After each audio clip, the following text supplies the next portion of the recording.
Tapped in. Keep the credit, I'ma get it on the back end. Kick rocks, cutting corners, trying to cash in. We still outside, high as gas is. Watch them force you to EV. Tried to cut me out, but you need me. My value never shows up in the box score. A plus minus they never could have accounted for. No referee can say.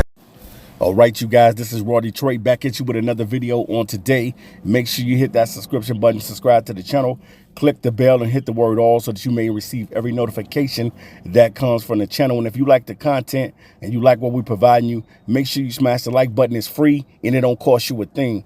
All right, guys, without further ado, let's go ahead and get into it. We're going to talk about the truth about Hutch and Alim McNeil's injuries. Let's get into it. I've been wanting to talk about this for a minute, and I finally get a chance to do it on today because you know what? I got time today. So let's get into it. Pretty much, man, you heard Dan Campbell in the presser talk about the Alim McNeil situation, and basically you already knew that the guy was going to be down for a while. And with him going to be down for a while and Hutch coming off a severe injury as well with the broken leg, it's going to be a lot for the Detroit Lions to get that defensive line to where it needs to be. And that's 110 coming into the season. Now, we know if you're a fan of the Detroit Lions, the schedule is tough as heck this year. You're going to have to play a lot of teams that made the playoffs. And the schedule is just flat out tough, man. It's a tough schedule. So the thing about Hutch and Alim McNeil's injuries is that we all got to recognize this, is that both of these guys are coming off severe injuries, and we're going to ask these guys to come in and give it their all. And I know that Hutch wants to get back on the field. I see him running. I see him working out and trying to get his body prepared for the season and trying to make his comeback. And definitely, man, I'm with Hutch. Definitely he was balling, man. He was probably going to... Man, Hutch was going to do a lot of things last season until he ended up getting hurt. So the Alim McNeil situation happens a little bit after Hutch got hurt, and he ends up with a torn ACL, and you know this is a 300-pound man, so it's going to take a while for him to, you know, feel good about himself again. And it's going to take these guys a minute to shake off the rust. Even when Alim McNeil and when Hutch comes back, they got to learn how to trust their bodies again. That's the thing that a lot of people are not talking about and failing to realize, is that these two guys are going to have to learn how to trust their bodies. When you come off a severe injury like a torn ACL as a big dude, and you come off a broken leg playing football, you are definitely going to be nervous a little bit. And your anxiety is probably going to be through the roof because you don't want to get hurt again. That's the main thing. You don't want to go back on the field and get hurt. Brad Holmes' job is to beef up this defensive line in the draft. We decided not to get a veteran edge. Now, I'm not saying that the Lions still are not going to get a veteran edge, because they possibly could. You know, it seems like they're still talking with Zadarius, and maybe they're trying to get Zadarius to come in and play under probably a $5 million contract or under. They're trying to get him somewhere under there for one season. They wasn't able to afford his contract, so that's the reason why they cut him, because it was going to cost them about $15 to $16 million to keep him on the books. So they decided to save a little money, which I can't knock Brad Holmes for that. One thing I can say that Brad Holmes does manage the books well and things of that nature, but at the same time, you gotta beef that line up. You gotta get some athletes on that line. Detroit has to get better on the line, and we know that Levi, you know, he dealt with back issues.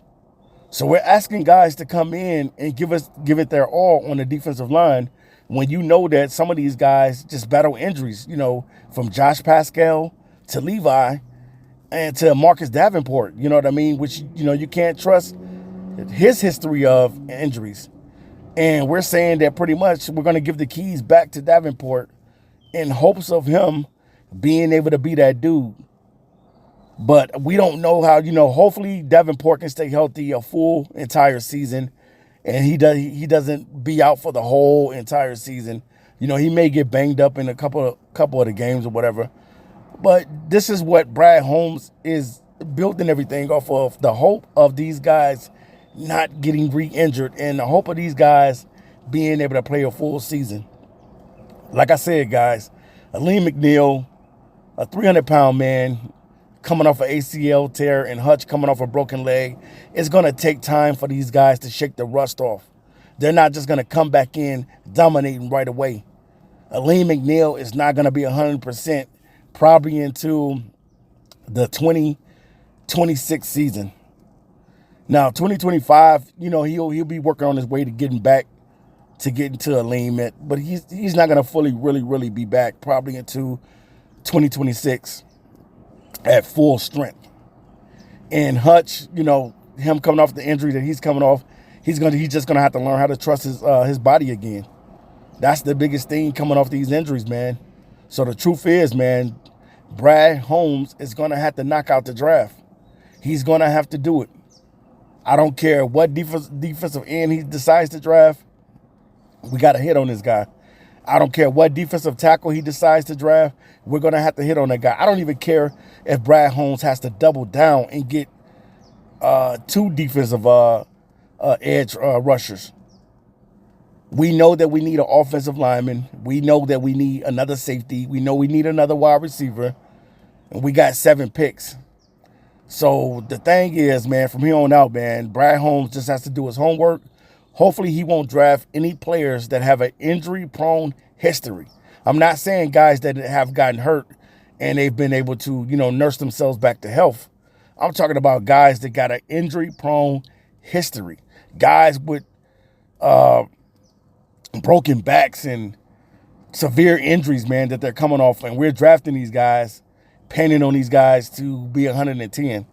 So the biggest thing is, man, going into this season, to know that the Detroit Lions have one of the toughest schedules in all of the NFL.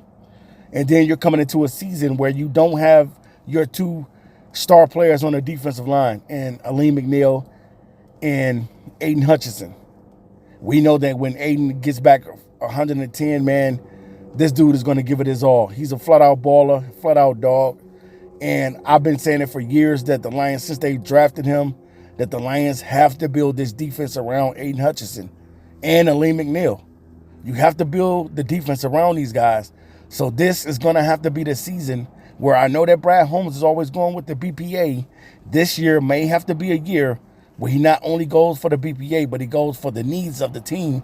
And that's to be able to beef up the defensive line and get an edge and also get a defensive tackle. So we're going to see, inquiring minds wants to know what Brad Holmes is going to be up to for this year's draft. Peace.